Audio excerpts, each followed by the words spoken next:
Good morning.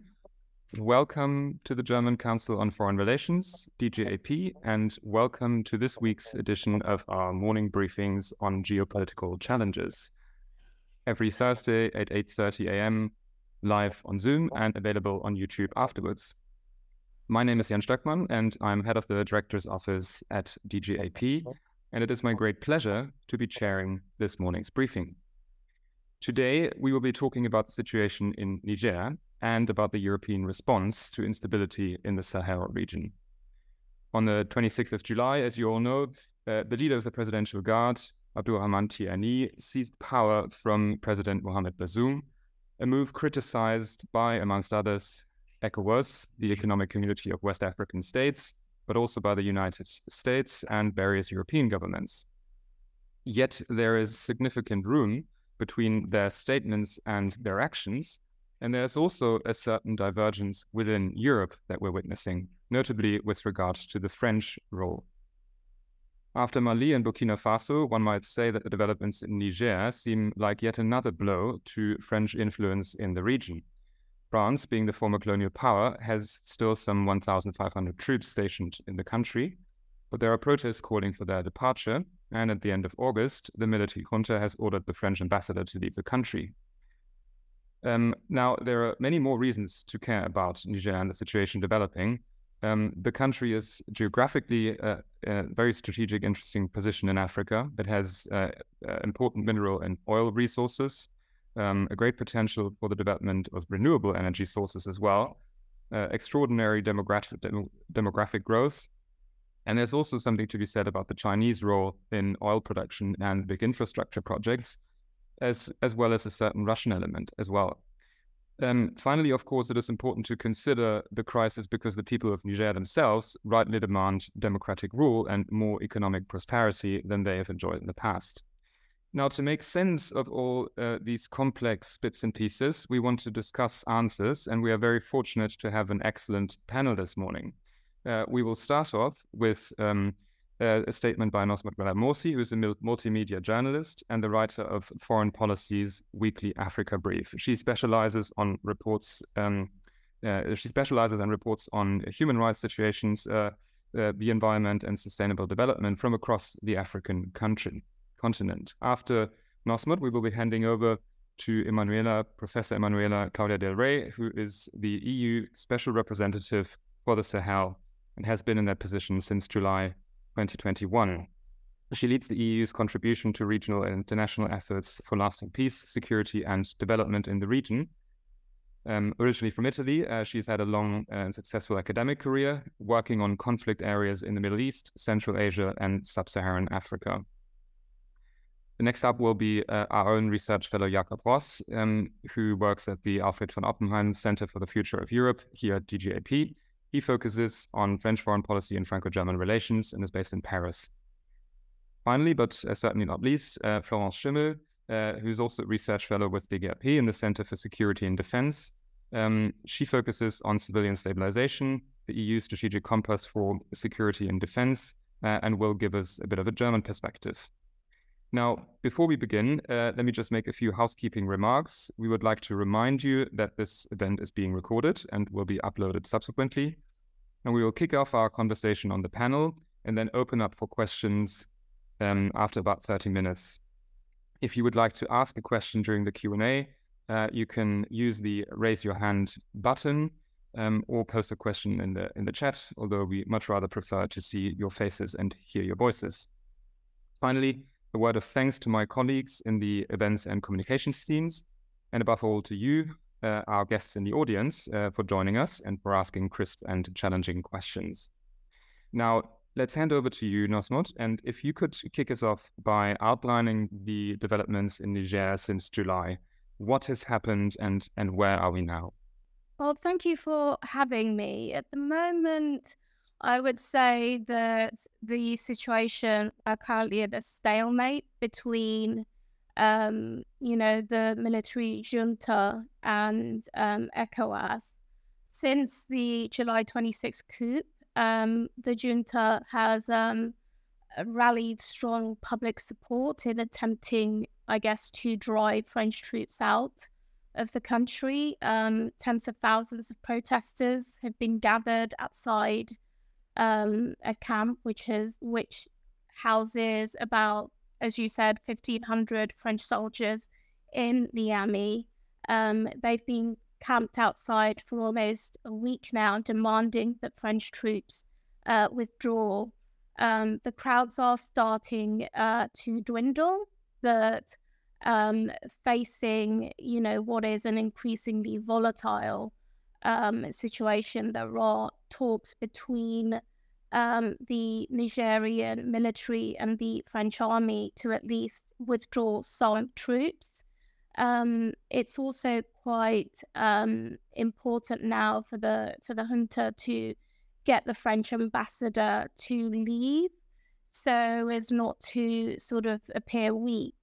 Now, earlier in August, the junta announced they would prosecute President Bazoum for high treason and undermining national security, essentially for communicating with foreign diplomats while under house arrest. He has been held in the presidential palace basement since being deposed. There are reasons to think that Bazoum is being kept there as a way of averting military operation, foreign military intervention on the presidential palace. Now the military has appointed a 21 cabinet member, so they are very much now established in terms of,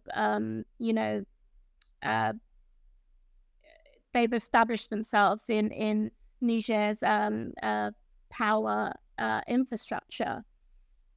I think that the use of force by ECOWAS is unlikely to happen. I think that the junta are more threatened by a French military presence than, they are by an ECOWAS force. Nigeria, which has sort of the largest regional army, its northern governors are extremely against any type of military action, and so are the public. There are tens of thousands of Nigerian refugees fleeing violence from Islamic State and Boko Haram that are living in Niger. So that complicates the situation.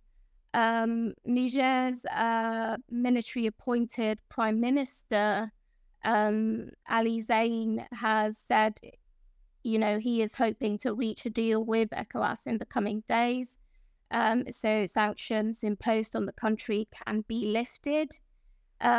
He says there are civil servants who, haven't been paid for over a month, and the junta, that they met a substantial amount of state debt when they seized power.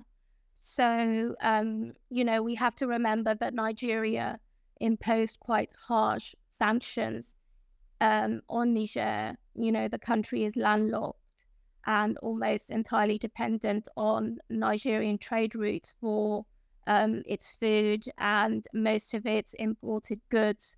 So, Nigeria supplies 70% of its electricity. It's cut power.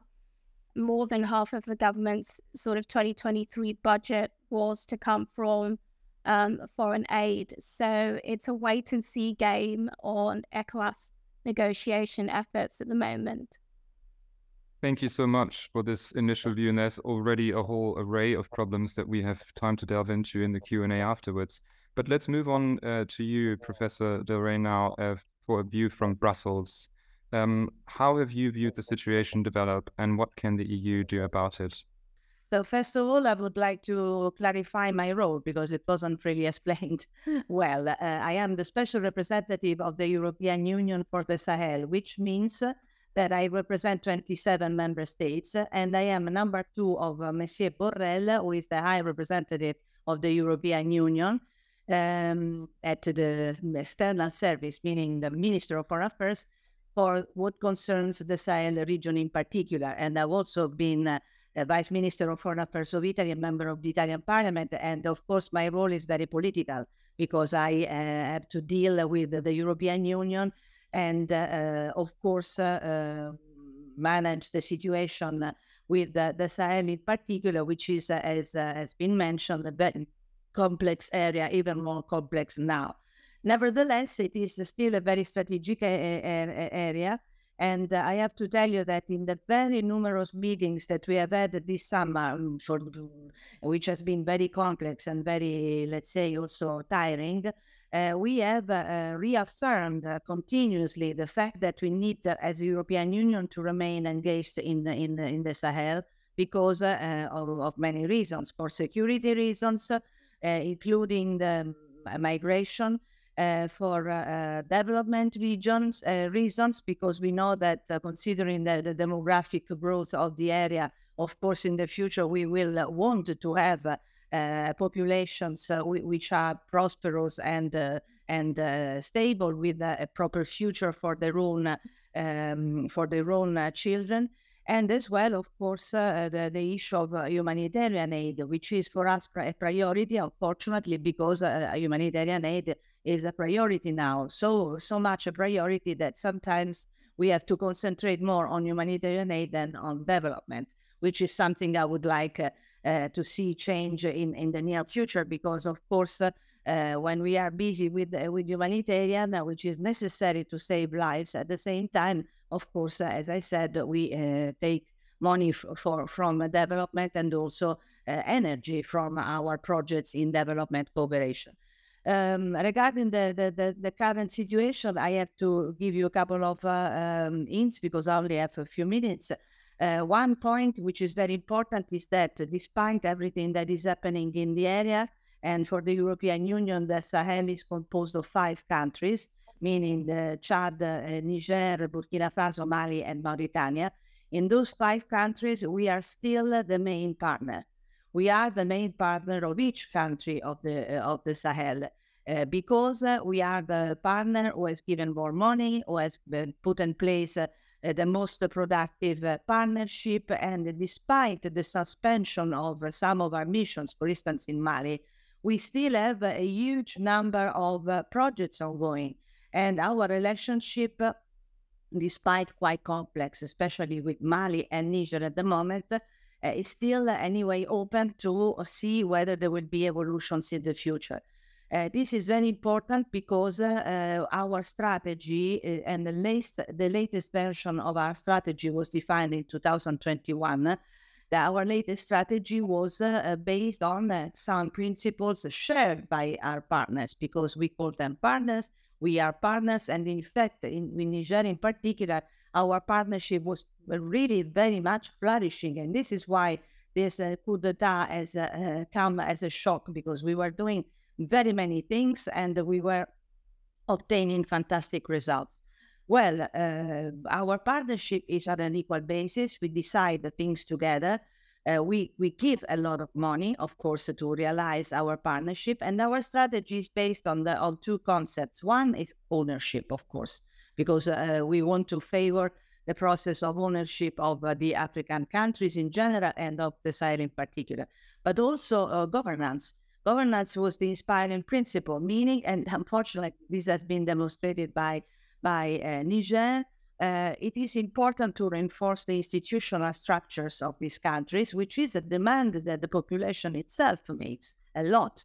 And we are trying to do as much as possible, but of course, as in Niger, and I want to underline the fact that in Niger, they say there is popular support, but honestly, from all our friends in civil society, my friends particularly, students, researchers, activists, they very much want the return to constitutional order, also because this internal crisis to Niger, which has nothing to do with the will of the population, has actually interrupted all the things that were ongoing. Consider that on the beginning of July, I went to Niger accompanying Borrell, and we inaugurated together with President Bazoum a huge electric power plant financed by the European Union and the French Agency for Development, which will illuminate finally because electricity is a huge problem in Niger and in the rest of Africa, illuminate a quarter of, actually a third of the town of Niamey, just to give you the sense of concreteness of our projects. So, of course, the European Union remains by the side of ECOWAS. We believe in ECOWAS actions. We support ECOWAS actions. We have a very close relationship. I talk to the president of the ECOWAS Commission every day, and I just want to tell you that, of course, we hope there will be a positive outcome, but we can discuss it in the next session because I don't have more time. Thank you very much. Thank you very much, Special Representative, for these introductory remarks. And yes, indeed, we are looking forward to what you have to say on potential solutions. But let's turn over to Jakob Ross now and a view from Paris, because France does have a special role in this situation. What's your take? Good morning, everybody. A short disclaimer first, maybe. I look at Niger and the Sahel region through the prisma of French diplomacy and politics, not as a Sahel expert, but I would like to chip in a couple of points on the consequences of the coup as seen from France and from Paris. I'd like to begin by giving you a sense of the initial reactions here in Paris, end of July, then touch upon the more structural discussions that have taken place and shape ever since, and then maybe end with a brief outlook. So initially, French media reported quite rapidly that officials from Bazoum's government had asked France to intervene militarily. French intelligence services and the military in place, as Nosmot mentioned, there are 1,500 soldiers in Niger still, came up with such an option, but this option was rejected by the French presidency, by Emmanuel Macron. Why? Because Macron was afraid of the consequences of the images of French special forces intervening and reversing a major political event in an African country, although this event, as was mentioned before, was a coup, undemocratic and illegal.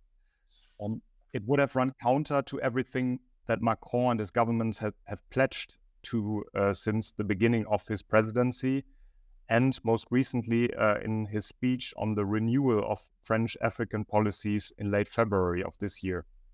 Maybe we can come back to the details of these strategies later. Now, on the more structural discussions, the refusal of this initial intervention is a major break with France's legacy in the region.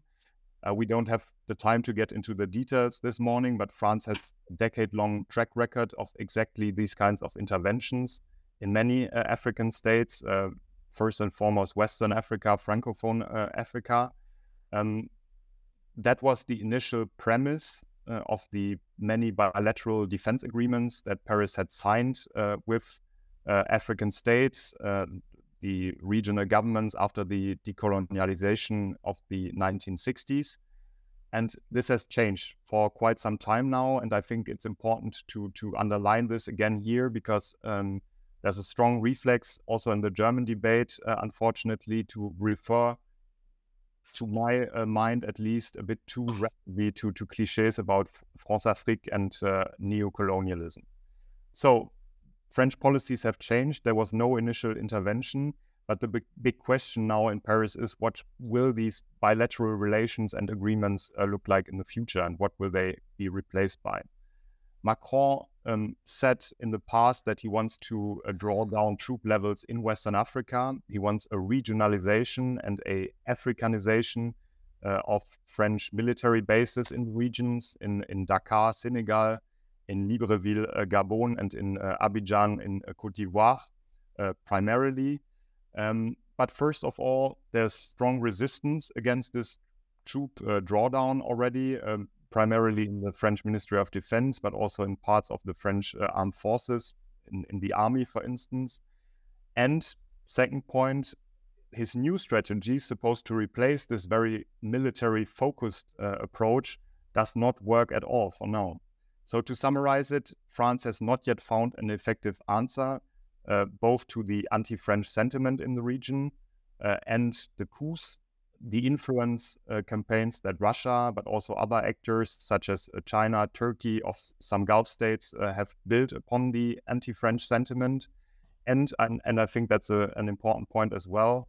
there's a major risk in Paris right now to take the Russian influence campaigns as the main reason for the anti-French sentiment, which they are not, in my opinion. Now, to have a very quick outlook at the end, similar to the situation after the relations with Mali deteriorated in 2022, there's many discussions on whether to remain with the diplomatic and military presence in Niger or not, where to go to if the troops are forced out of Niger. As you might have read, and as Nosmot once again mentioned before, there have been discussions between French officials and the Nigerian military, although the French say these are only military-to-military conversations, so as not to officialize the relationship with the junta in Niger. The French ambassador is told to refuse to leave. He's in the embassy, apparently without water, electricity, living on military field rations. So a very special situation. The political and diplomatic relations are increasingly delicate, not only for France, that is to be said, but also for the US, for instance, as an example, because US officials can't call the coup a coup, because then the government would be legally obliged to pull back resources and troops. So it's quite a bizarre situation. And now some people, and I will end with that, suggest that France might change its partner country once again, shift its attention to another country in the Sahel region, to Chad, for instance. That's one discussion. But analysts and officials are nervous that this would then again destabilize another a government in the region, and that Chad should be next in what Macron has called a coup epidemic in his speech to the ambassadors in Paris at the end of August. Thank you. Thanks very much, Jakob, for this excellent panorama of the situation. And you've mentioned Russian and very other potential influences, which we can't all have on this panel, but we certainly need a view from Berlin, being the German Council on Foreign Relations. And so I'm happy to turn over to my colleague Florence now for her view. I will be talking a bit about stabilization as a concept, because it is very prominent in the German foreign policy approach, and then I'll be talking a bit about the different dilemmata that German foreign policy is facing now and has to make decisions in. Stabilization is at the heart of the integrated peace engagement of the German government, and it takes place in conflicts that are violent or that are at the brink of violence. And it's all about trying to get the different partners of the conflict, the different actors, to come to lodge the conflict into political and peaceful solution finding. So it is something that cares more about the short term in reducing violence and in finding different ways to try and solve that conflict. It employs many different instruments to do that. For example, peace mediation, security sector reform. It tries to give a peace dividend to different actors and also society that is plagued by this conflict, for example, by having basic infrastructure put back in place. And it looks at different aspects of the conflict, trying to find the ways that set incentives so actors can find political and peaceful solutions. So prevention of extremism, for example, can be a useful tool, or disarming combatants, or working with youth and women. So it's really a very wide array of instruments that are employed in the context of stabilization. And it's not something that is only civilian use, but there's police involved, often military, and of course the full spectrum of diplomacy as well. In the last year alone, the Department for Stabilization of the German Federal Foreign Office had a budget of 500 million euros. So it's quite a big part of its budget. And the Niger was one of the main focuses that the department was putting money, efforts, time, energy, and attention to. The partners in stabilization can be civil society, but often our government, because boosting government capacity and the legitimacy are at the core of the stabilization approach, to enable that government to give security and basic infrastructure back to its people in order to boost its legitimacy and its credibility. So there is more wiggle room, so to speak, for it to engage with actors in a political and peaceful way. However, this is something that comes with a lot of difficulties and sometimes a price, because the governance structures in the countries are often, as in any conflict, part of the problem, because the status quo is why there is conflict there in the first place. And it is very difficult to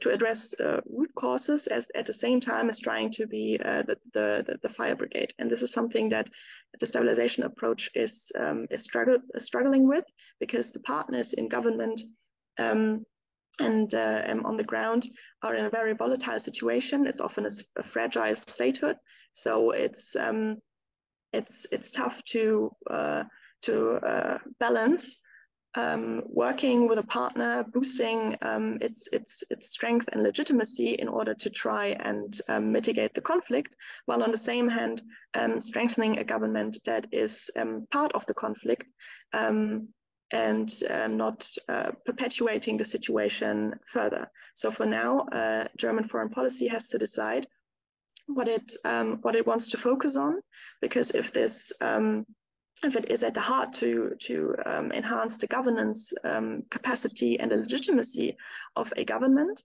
then it's often for Germany important that it is a democratic government. But if you draw the line there, then in the game of geopolitics, and also in the game of working together to the benefit of the local society, your hands are pretty much tied. So it has to decide on its priorities in order to find a strategy. Will it be having a democratic partner? Will it be trying to matter in the geopolitical environment and vis-a-vis partners that have just been mentioned or controversies like France or the EU, or adversaries like China or Russia? Is it about civil society and making small projects that boost the capacity of democratic movements in the periphery of this vast and big country of Niger? Is it about containing terrorism, as it is for some other international partners? Is it about containing migration? Is it about easing the suffering for the civilian population? So all these questions need to be answered, because, for example, if it's about easing the suffering of a population that, as we have heard in the beginning, is reliant, for example, on energy imports and food imports, humanitarian aid now would be another option rather than political intervention like stabilization. But all the different options are on the table. What is not on the table yet is what is the priority, and the priority will be what determines the strategy. There will be tough decisions to be made, because German policy is often about wanting it all. But in a situation like this, there is no wanting at all. There is so now a need for clarity and priority to determine the future strategy. Mm-hmm. Thank you so much, Florence. Thanks to all of our speakers for their brilliant introductory statements. Let me ask a brief question to the special representative while everyone in the audience is getting ready to ask their questions. And I see some of them in the chat, and we'll bring them in a moment. But perhaps you could elaborate, special representative, a little bit on the chances that the EU as an actor has vis-a-vis individual national states. As Jakob Boss has pointed out, and as we've seen in the media, there's a lot of pushback against France, and France having a very particular role historically in this country and in the region. Now, you've touched upon some of the things that the EU and that you've done in the past, and I was just wondering if you could elaborate a little more on the potential for a common policy in the area, and what the potential benefits might be. When the European Union speaks, it speaks with one voice.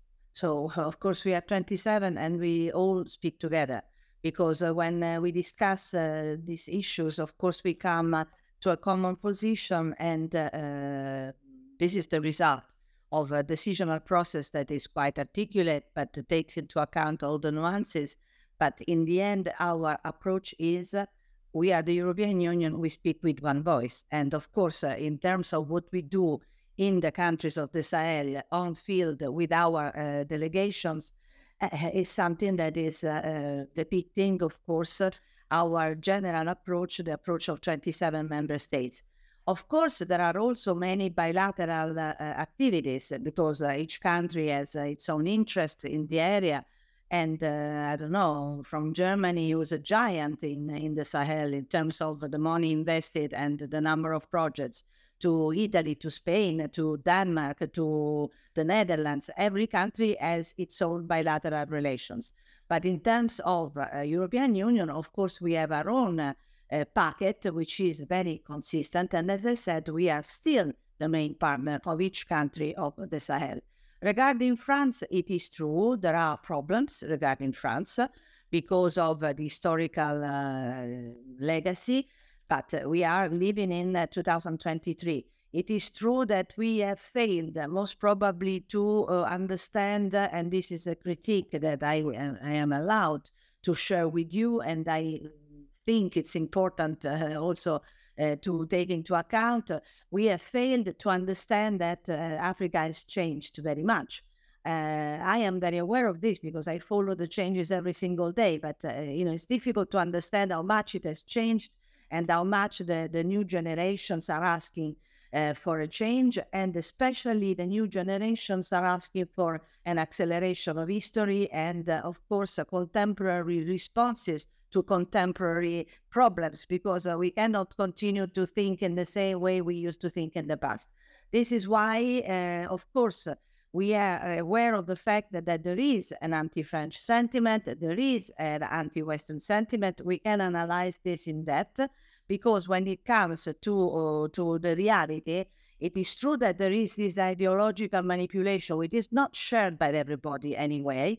But when it comes to numbers, to concrete projects, to the actual activities on the ground, I have to tell you that the European Union is very present. We are working side by side with local populations, and we are obtaining very, very good results, very important results.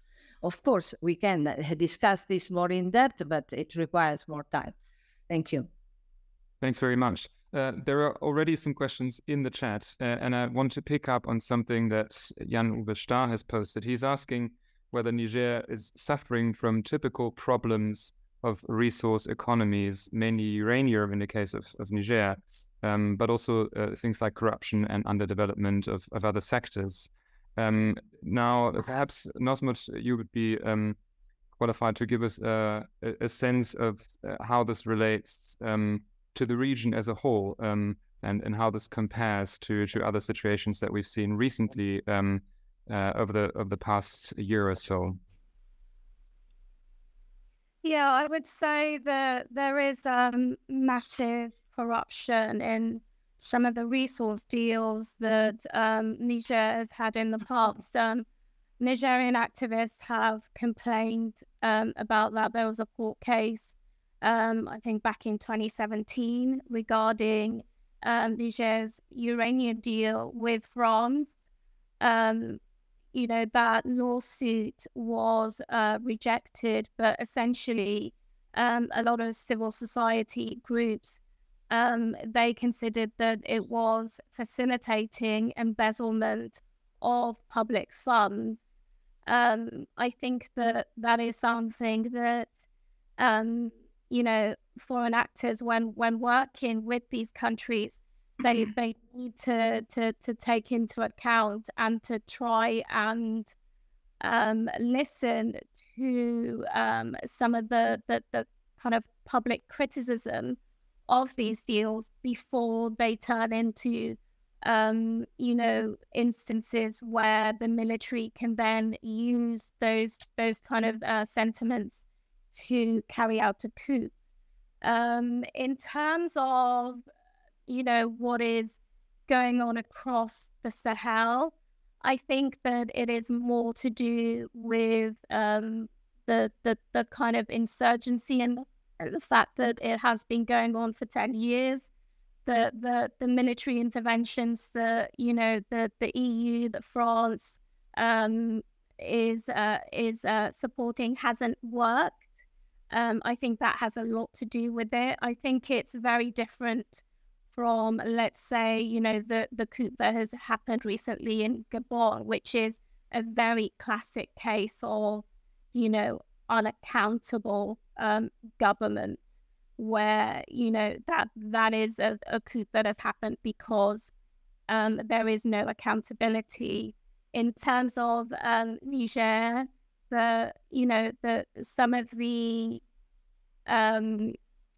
some of the policies that President Bazoum had put in place was actually working in terms of reducing insurgencies in the country. I think that what happened was a power seizure in terms of General Tchiani was about to be essentially reduced in his capacity, and he grabbed power. Sorry, I thought I heard someone say something. Okay. So I think that is that's what's going on in Niger. But the EU, the foreign actors have to sort of listen when some of these comments within the public start arising. Especially with the uranium deal with France, several lawsuits, several campaigns against some of those deals that just were completely ignored for years. Thank you. I want to bring in a question from Hussein Baksi from the audience, please. Thank you very much. My question is directed to Jakob Ross. Jakob was providing very interesting presentation. My question is, President Macron, you said, talked about the coup epidemic. So it is a very good definition. My question is, who is going to vaccinate and what type of vaccination those people need? We have Chinese vaccination, Russian vaccination, Turkish vaccinations, which you call anti-French sentiments. So do you think that the Africans will change from BioNTech to other vaccines? Thank you for your question. That's a one way to frame it, I guess. And I mean, to be honest, the sentiment I get in Paris is that nobody has an answer, at least here in France. I referred to French fears of increasing Russian influence, Chinese influence, also Turkish influence in the region. The Turks have been very present through arms deal in Niger. There have been these Baghdad drones operating in Niger. And I think that the main fear, and this goes back also to what the High Representative said from a European perspective, is that many of these regimes, governments in the region will turn their back on European aid and European cooperation because of conditionality, because there's so many strings attached to European cooperation programs, which are not attached to Chinese investment, to Turkish cooperation, to Russian security guarantees. And to go back to what I said initially, that's what has changed in the French policy as well. If we are being honest, for 30 years between the 1960s and 90s, roughly, there were no strings attached to the French security guarantees. The French prepped regimes, local regimes, no matter what. They didn't care for democracy. They didn't care for democratic institutions and transitions. It was all about stability. That has changed for France, which is, I guess, good from a European perspective. But it creates a lot of openings for different actors who are not demanding accountability on human rights, on democratic standards. And so I think the Niger example and this broader analysis of a coup epidemic is very, very interesting with regard to European foreign policy, to French foreign policy in a much broader sense. Thanks, Jakob. I would like to pick up on one of the points that you mentioned, that unlike Europe and European countries, China and Russia are not attaching any conditions to to their role in Niger and countries in the region. So perhaps, Special Representative, you could say a few words about this dynamic. But there's also a question from the audience to you by David Renke, which I'm going to read to you, to Special Representative Dere. Which role did the migration agreement play in the deteriorating of Niger? Cities like Agadez growing double the size in just a couple of years. What is the future for the agreement with the new government? Yes, thank you very much. I will start from this question on migration. I have to say that one of the reasons why the relationship with Niger was so good and so productive was also due to the fact that we were cooperating very strongly as regards migration. Because, as you very well know, Niger is not a country of origin of migration. Nigerians don't migrate, but it is a transit country. And of course, I always underline the fact that migration is affecting more the African countries than others, because there is a lot of migration south to south. Nevertheless, of course, the fact that the migration movements are towards the north, towards Libya in particular, through Niger, is an important factor. Also because, of course, there are lots of deaths in the deserts, not only in the Mediterranean. And this is why the European Union financed, for instance, projects of the International Organization for Migration in Agadez in particular, because we wanted to stop this kind of tragedy. And of course, we wanted to finance the opportunity for Agadez to become a hub of control of this kind of illegal migration, to fight against traffickers in particular. This is why we also have a mission of EUCAP, which is the European Union Capacity Building for Police in particular, which is based in Niamey, but also has a base in Agadez to contribute. And I have to tell you, I know Agadez very well. I was in Agadez recently, and the authorities there are particularly cooperative. And it is true that Agadez has grown twice the size, but it is also true that, for instance, we have financed a system of social housing. When I went in Niger with Borrell, all these things are not known because, unfortunately, they don't go on the front page. But these are realities. We inaugurated a new village financed by the European Union with the Italian cooperation this time, that can host several thousands of people, because they are, I don't remember exactly the number, but I think more than 360 houses with facilities, of course, and so on. Just to give you an example of the vision that the European Union has. So migration, anyway, is an important issue, and of course we have to consider this. But at the moment, the coup is not having an effect on the migration movements. It's going to in the future, most probably, if the situation doesn't return to a certain stability. Regarding the European Union in general, I would like to make a comment on the other actors. We are promoting a system in which we grow together, meaning we promote also a system of respect of human rights, decent and legal labor conditions, because we don't want just to exploit. We would like to grow together. And this is the principle on which we base our interventions. This is why it is true. This is a major difference between us and the Chinese and the Russians. But I have to tell you that the populations are very aware of this. They're not stupid. They understand the difference, and they also understand that we have to go in this direction rather than in the other direction. I have to say that most of the time it's not the population that makes the choice towards China or Russia. China, of course, offers a lot of opportunities because they make things at low cost, but people are starting to complain. I was in Niamey recently at the hospital for women, which we have financed largely, and the doctors, whom I know since a long time because I know the area very well, They told me, please send us new machinery, because the machinery we have bought from the Chinese, that they got broken after 6 months. We need good material because they want to work well. And I think they deserve quality. And Africa deserves quality. And this is what they are asking for. Thanks a lot. There's a question from Lakrov Ben Kroyem in the chat, which I would like to pick up on.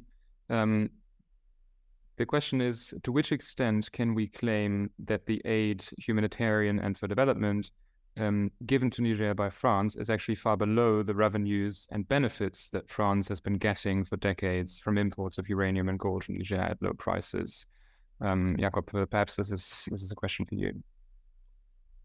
Well, I hope you can hear me this time. Can you? Yes, perfect. I fear I don't have a good answer to this. I mean, I'm not an economist. I'm not aware of any precise calculations. But it is a question asked, that's for sure. And I think some people might argue that you can't really compare state aid, foreign aid given by public institutions, by the French state, and then private companies extracting uranium or gold. But in the case of Niger, I guess you could, in a sense, because the companies are actually largely state-owned. I mean, Areva now... Ovado is 90% state-owned, so these kinds of contracts are very much dependent on the diplomatic bilateral relationship between France and Niger. But I'm sorry, I can't really answer the question, but it is increasingly asked, I think. Milan, sorry, Nosmot, did you want to come in, please? Yeah, I'd like to come in there and just say that I think it's interesting that Niger is saying that it will increase its uranium rates, its royalty rates by 25% following the coup, and that it intends to freeze uranium exports to France unless those rates are accepted. Thanks. My colleague Milan Nitsch has a question, please. Thank you. I will primarily aim it at or ask the Special Representative Del Rey, but this is also for others. EU foreign ministers at Gimnich meeting last week discussed this crisis in Niger. What is your takeaway from the discussion, and how do you deal with this unity among the member states, especially among France and the others? And for the rest of the panel, what would you like to see from Germany to do now or more? And maybe Florence, you share with us how you see the dilemmas for the German Foreign Office or foreign policy. What would you like to see as them to do? Where do you see the priorities? Thanks. Okay. Skip the question, please. Okay. Well, it's a good question. Regarding the Gimnich last week, we also have had, in the meantime, a new COPS, which is the Political and Security Committee. We have had a meeting yesterday, very deep with Borrell and our team.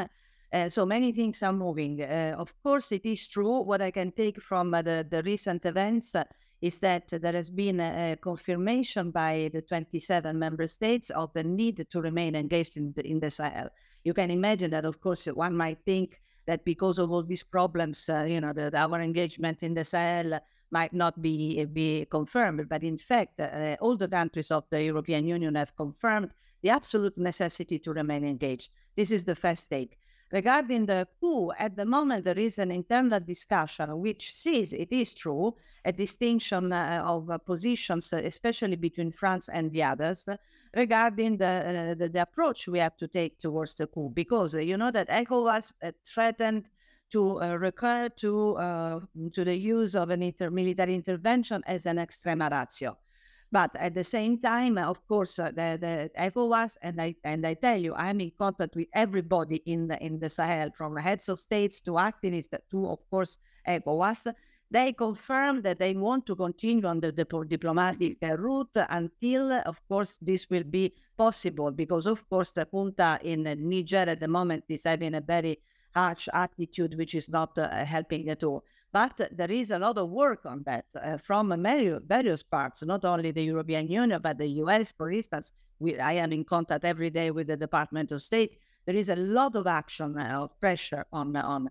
Of course, France is in a difficult position because France has been attacked more than anyone else, because France has been present in the country more than anyone else, although the European Union, of course, is as I said, is the main partner. And therefore, of course, there is a high degree of concern and preoccupation on the part of France. But we are concerned, and of course, we are trying to find an equilibrium between all our preoccupations. So the two things here is certainly continue on the diplomatic route and confirm the strong engagement in the Sahel. Regarding Germany, I said before, is a giant in the Sahel. When I look at the numbers, I go to Germany and I speak to the ministers and so on. I am always very much positively surprised by the fact that they invest a huge amount of money in the region. They have always said that the region of the Sahel strategically for them is the most important. And therefore, of course, I hope that the Germans will continue to keep this standard of engagement. It's very, very important because the more we are, and I can tell you that even, for instance, I don't know, the Czech Republic or Estonia, they are all particularly engaged in the Sahel at different levels, of course, but they recognize the importance of remaining oriented towards the Sahel, also to keep the Sahel oriented towards us for all the reasons we have explained before.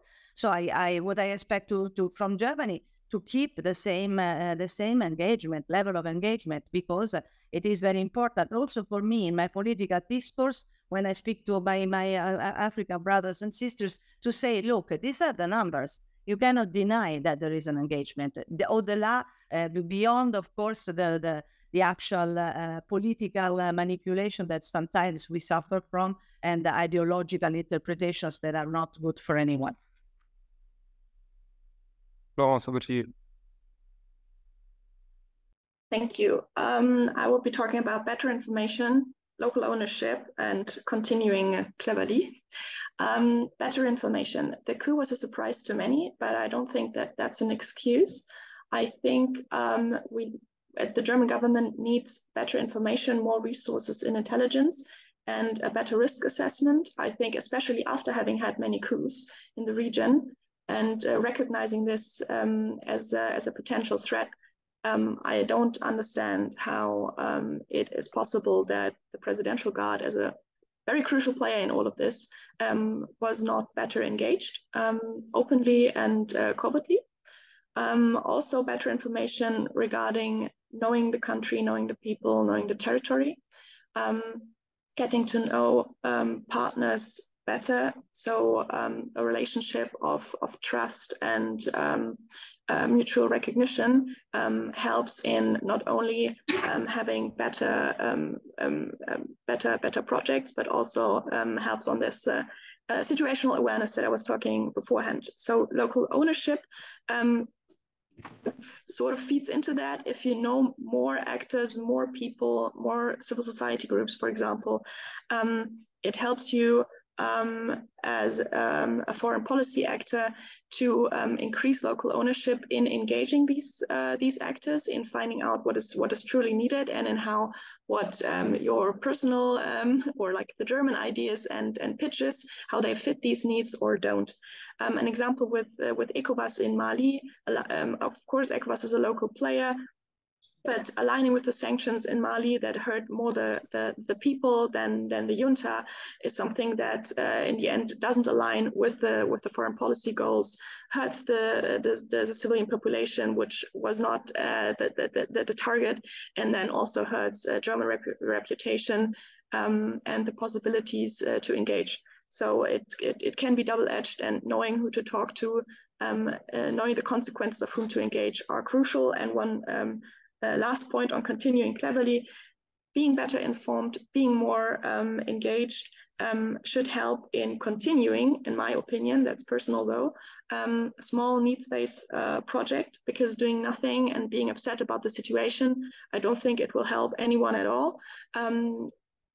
there's one side being principled about democracy and human rights, but there's also one side about being pragmatic and being there for partners that have been established already, where a lot of good work has been done, and trying to find avenues to continue that in a way that serves human rights, that serves the population, that serves democratic advances, and not throwing the hands up in the air and saying, oh, well, now we don't like it, so we just stay out of it. Can I say one thing about this issue?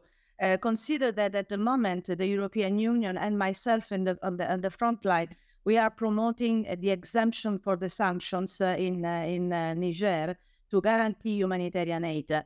And this is promoted by the UN, the World Food Programme, for instance, but also ECOWAS is sending letters to its member states, Benin, Ghana, and the others, to make sure that there is an exemption for humanitarian aid, because we want to guarantee humanitarian aid, as we have always done in all the other countries where there has been a coup. As Florence just pointed out, the coup did take us by surprise, but yet we were able to identify some patterns and deep-rooted problems.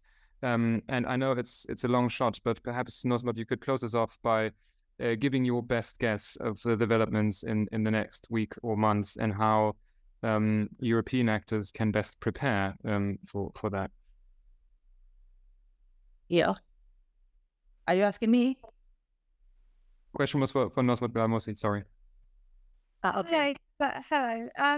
Yes, I think that the best sort of pathway out of this situation is ECOWAS. It is, out of all of the regional trade blocs, the strongest and the one with more sort of bite in terms of the sanctions that it has imposed. There are, talks happening already that looks like there will be some sort of deal struck. I do not think that President Bazoum is going to be reinstated. I think that flag has sailed. I don't think that the public now would even accept him back were he to be reinstated. So I think that perhaps what is likely to happen is that, ECOWAS negotiate some sort of transition timeline. Nigerian President Bola Tinubu is talking about 9 months to a year. I know that Algeria has proposed a 6-month transition plan. I don't think that the junta is going to go for that. Algeria doesn't have much trade with Niger, and so therefore is not a sort of regional power that can make those demands. So yes, I think we're looking at some sort of transition timeline struck with ECOWAS, in which they will agree when elections can be held. Well, there are just so many factors to take into account, and it will continue to be a very delicate situation indeed, which we will continue to look at. Unfortunately, our time is up for today, and I would like to thank all of our speakers, Special Representative Del Rey, Nosmot Gbadamosi, Jakob Ross, Florence Schimmel, and all of you in the audience for your time and for your excellent contributions. And we look forward to seeing you next week again at the German Council on Foreign Relations. Thank you very much, and have a nice day.